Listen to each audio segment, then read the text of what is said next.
1710, laborers digging deep beneath Paris struck something solid in the dark, a massive block of carved stone, buried in the rubble.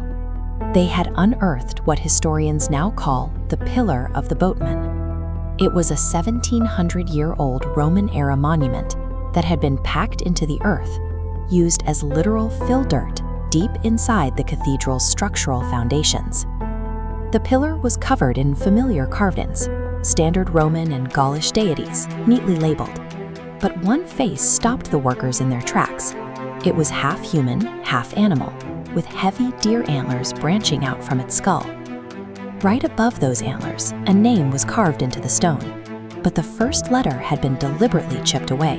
What remained was a jagged scar, followed by the letters E-R-N-U-N-N-O-S, Cernunnos.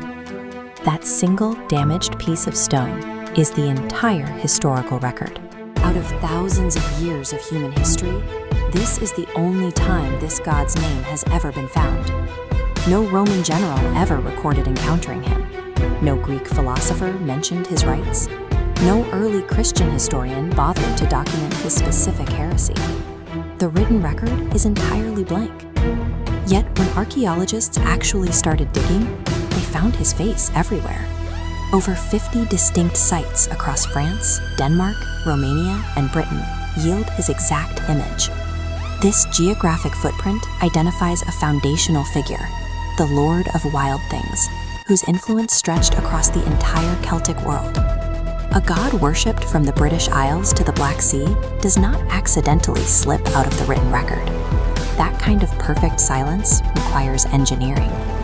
To understand how an entire belief system is erased, we have to stop looking for missing manuscripts and start looking at the violent physical evidence left behind in the dirt.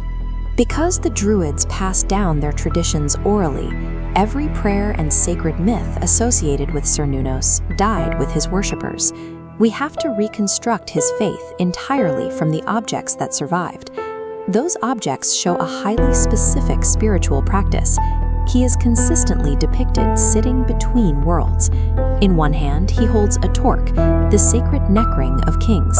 In the other, he grips a serpent with the head of a ram. He sits cross-legged, a posture of controlled stillness, identical to depictions of the Hindu god Shiva. This specific visual link suggests a level of ritualized, highly sophisticated practice that mirrors the religious traditions of the East. The early Christian church understood exactly how deeply rooted this tradition was. They began their campaign of erasure with brute physical force across archaeological sites all over Europe. When modern historians examine surviving Cernunnos statues, they find a distinct pattern. We see clean, surgical decapitations. Someone went from site to site, taking a hammer and chisel directly to his neck to violently erase his face from the landscape. But knocking the heads off statues in the woods was a half measure. As long as the sacred sites existed, the memory of the god survived.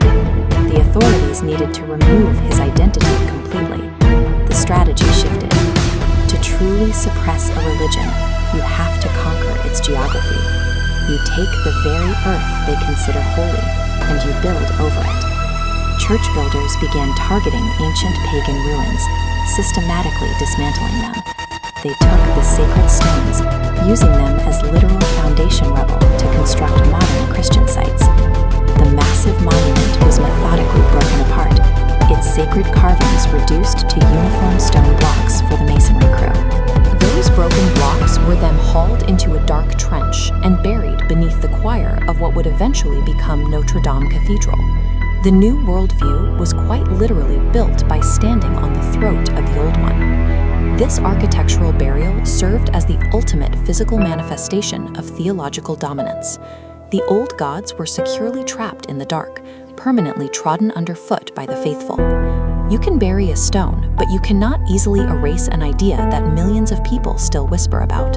To permanently neutralize Cernunnos, the church had to change what he actually meant in the minds of the people. Instead of destroying his specific visual traits, early church leaders realized it was far more effective to weaponize them. Look closely at medieval depictions of demons. The translation is flawless. The sacred stag horns of the forest became the horrific horns of the beast.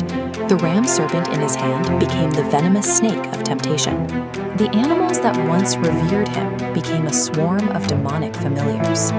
Even that perfect cross-legged posture of natural balance was directly inverted, repurposed into the standard imagery of the devil sitting upon a throne in hell.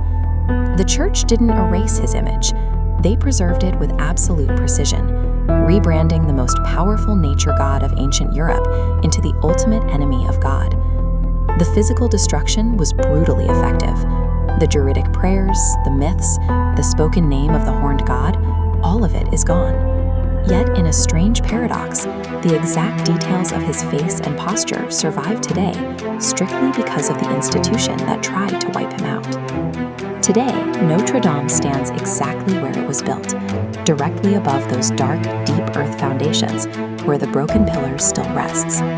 Millions of tourists walk through those doors every single year. They stare up at the gargoyles and demons, completely unaware that the modern world's ultimate symbol of evil is actually the stolen face of Europe's buried god.